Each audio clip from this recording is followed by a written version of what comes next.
Tuumaenergia ja selle rakendamine on teema, mis regulaarselt Eestis pead tõstab. Nagu see nädal, kui ma seda videot tegema hakkasin. Fermi Energia postitas tuumajaamade põlvkondades selgitava video. Ma siiski leian, et mul on midagi omaenda videoga lisada, nii et ma otsustasin jätkata. Tuumaenergia on üks teema, mis õnneks kuigi palju vandenõusid ei külva ja vestlus kipub olema Eesti kohta ebatavaliselt tsiviliseeritud sel teemal. Ning ma isegi pean tõdema, et nii tuumaenergia pooldajad kui vastased püsitavad häid väiteid ja argumente. Kuid puudust pole ka segadusest ja teadmatusest, mis võivad raskendada inimestel adekvaatselt teemat hindamast. Ning üks segaduse tekitaja on tuumajaamade põlvkonnad. See video proovib seda segadust natukene vähendada. Eelmise sajandi vahetusel unustas üks teadlane nimega Henry uraani fotoplaadi vahele ja avastas, et plaat reageeris sellega. See tekistas teadlastele toona päris palju segadust. Uraanist tuli mingit energiat, mis nagu valgus reageeris fotoplaadiga. Mõne aasta pärast saadi teada, millega tegu on. Radioaktiivsusega. Toona teadsid teadlased, et kõik siin maailmas koosneb aatomitest. Nad teadsid, et aatom koosneb tuumast ja elektronist.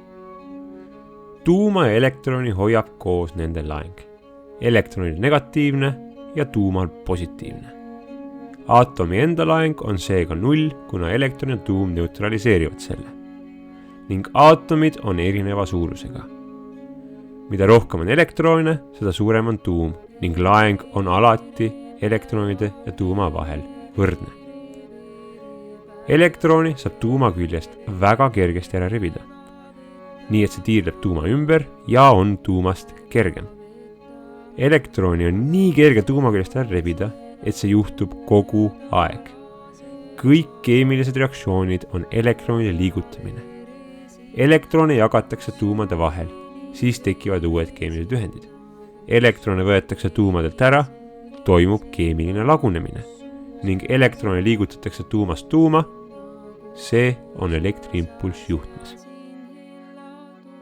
Kui elektronid liiguvad tuumal, vabaneb mõnikord ka energia ja seda footoni näol. Lambi põlemisel ergastatakse aatomid. Elektronid tõusevad kõrgemale orbiidile ja kui nad alla kukuvad, eraldub üleliigne energia valgusena ehk footonitena. Keemilisel põlemisel, kui keemiline side puruneb ehk elektronide jagamine kahe tuuma vahel lõpeb, eraldub soojus, mis on lihtsalt valgus ehk footonid teisel laine pikkusel. Ning kui valgus tabab teatud molekuule fotoplaadil, toimub seal keemiline lagunemine ja maha jääb pilt. Kuid see uraan, see ei helenda ehk ei eralda valgust. See ei lagune keemiliselt ja füüsikutel kulus küllaltki kaua aega, et aru saada, mis toimub ja miks ta fotoplaati lõhub. Kui tuuma põhjalikult uuriti, avastati, et see koosnes kahest osast. Prootonist, mis on positiivse laenguga, ja neutronist, millel pole laengut. Neutron on hädavajalik, et suuremad aatomid eksisteeriksid. Kuna prootonid on positiivse laenguga, siis nad tõukuvad. On võimatu saada kahte prootonit kõrvuti. Kuid kui neutron nende vahele panna, muutub midagi. Neutronid võtavad osa laengut enda peale ja hoiavad tuuma koos. See jõud, mis tuuma koos hoiab, kannab nime tugev jõud. Kuna see on tugevam kui elektromagneetiline jõud, mis prootoneid laiali üritab lükata.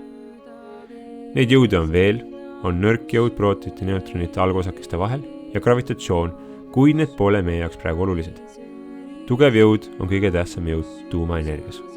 Kui aatomisse panna prootoneid juurde, tuleb panna ka neutronid. Muidu ei püsi tuum koos. Kui lisada prootonid, tulevad ka elektronid ning niimoodi me saamegi üha suuremad ja suuremad aatomid. Kuid selgub, et on ülemine piir.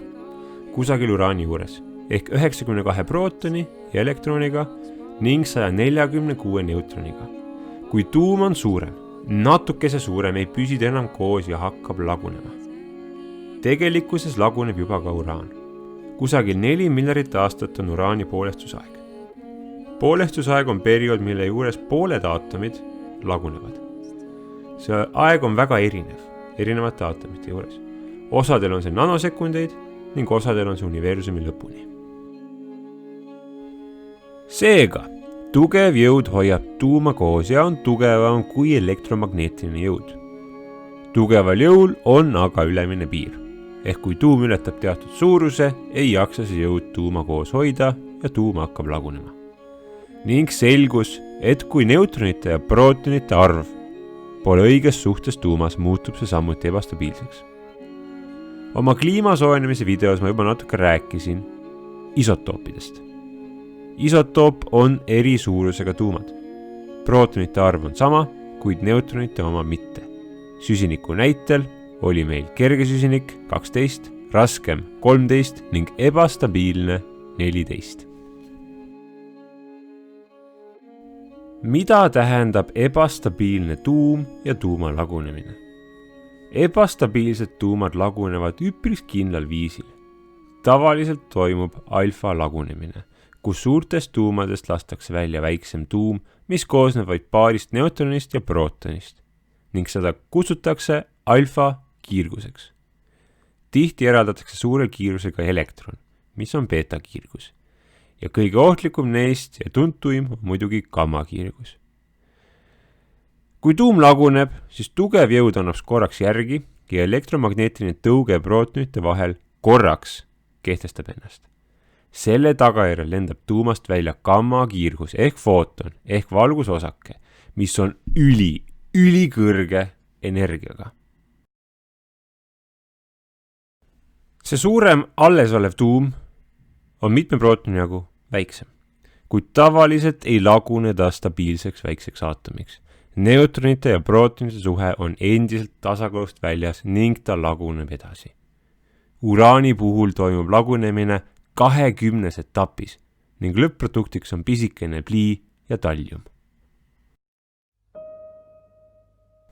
Seega see uraan lagunes fotoplaadil beeta, alfa ja gamma osakesteks ning see lõhkus molekuule fotoplaadil. Alfa ja beeta kiirgus, kuigi ohtlikud pole. Neil on laeng, mis tähendab, et neid peab kinni põhimõtteliselt kõik.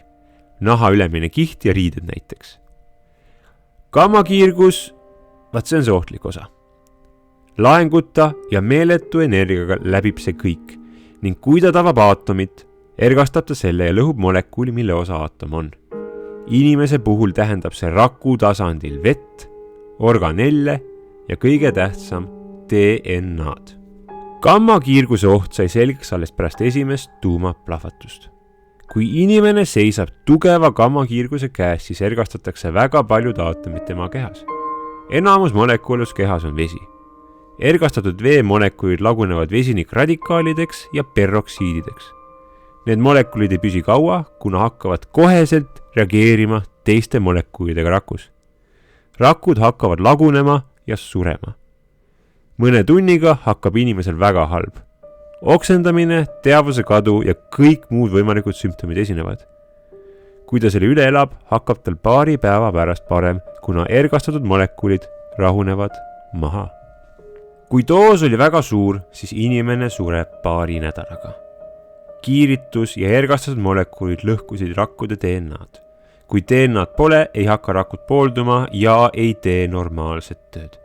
Ükshaaval hakkavad need surema. Inimene tavaliselt sureb siis, kui immuunsussüsteem üles ütleb ja nad hakkavad otseses mõttes elusalt mädanema. Kui doos oli keskmine, siis rakud ei hakka surema. Kuid DNA sai piisavalt kahjustada, et osad rakud hakkavad valesti talitlema ja inimene sureb vähki. Ning kui doos oli väike, siis ei juhtu midagi. Üks suur probleem kiirgusega on need ebastabiilsed isotoobid, mis järgi jäävad. Organism ei erista neid tavalistest molekuulidest ja aatomitest. Kõige ohtlikum neist on jood, mida organism otsekoheselt omastab ja kilpnäärmesse talletab. Seal see ebastabiilne jood laguneb ja kiiritab sind seestpool veel 8 päeva. Ning inimene saab vähi nii-öelda järelkiirituse tõttu.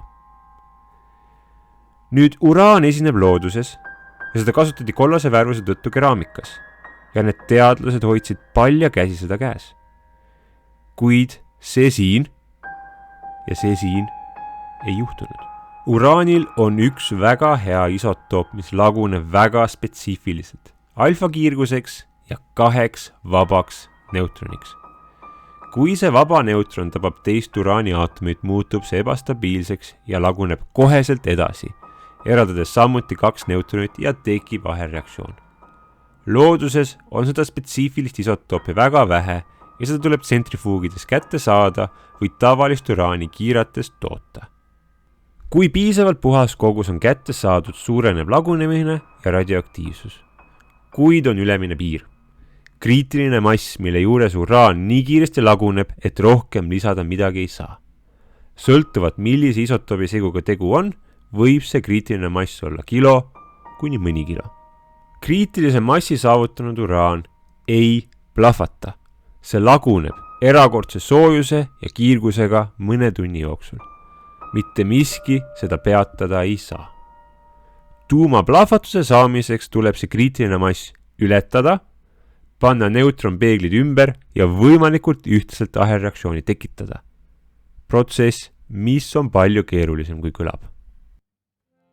Kulus 10 aastat, et tuumamaterjali hakataks kasutama millegi muu kui pommide jaoks ning 50ndatel sündisidki esimese põlvkonna tuumajaamad.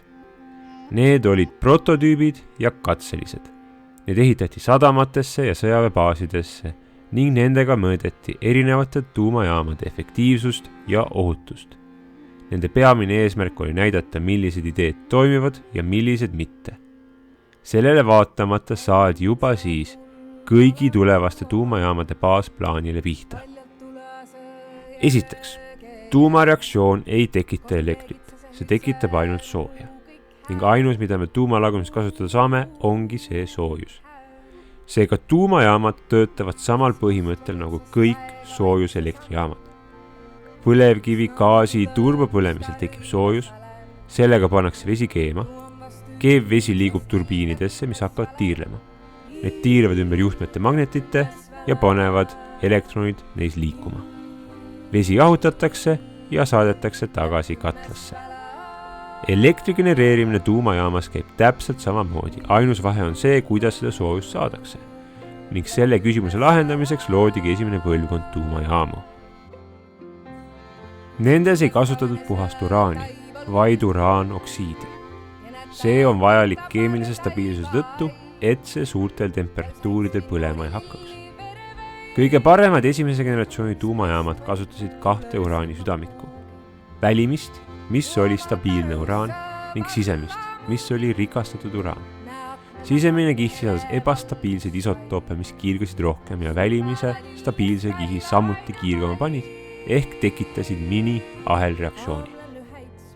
Teised elektrijaamad ei kasutanud 2 südamikku, vaid ühte ainsat, milles oli erinevate uraani isotoopide segud. Uraani vahele pandi raske vesi või grafiit, et eraldatud neutronid peegeldada, aeglustada või suunata. Reguleerimiseks oli kõige paremaks meetodiks kontrollvardad, mis olid tehtud boorist.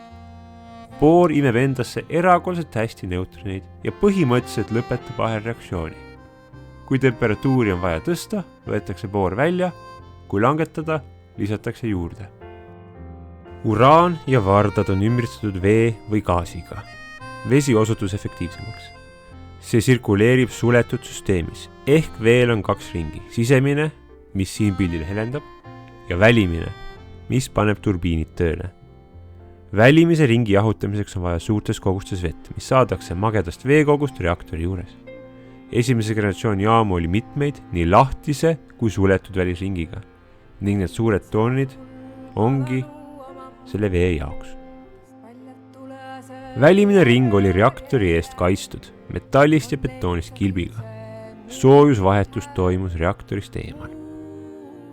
Esimese põlvkonna reaktoreid oli väga palju erinevaid ja osa neist ei hakanudki tööle. Viimane esimese põlvkonna tuumajaam pandi kinni ennem seda aastakümmet, kuid enamus töötasid vaid mõned aastad. Nende peamine eesmärk oli katsetuslik ja selle tõttu pole neist kuigi palju rohkem rääkida. Hoopis tähtsamad on järgmiste põlvede jaamad, milledel oli kõigil mudelipõhine disain ja mis leiavad laialdast kasutust ka tänapäeval. tuumafüüsika on teema, mida ma olen õppinud, kuid see polnud minu põhieriala. Arhitektuur ja mehaanika on mulle samuti väga võõrad, nii et vead pole siin ja järgnevates videodes välistatud. Sellele vaatamata olema selle video üle uhke ja loodan, et see oli informatiivne. Varsti tulevad videod järgmiste põlvede ja tuumaelektri tuleviku osas.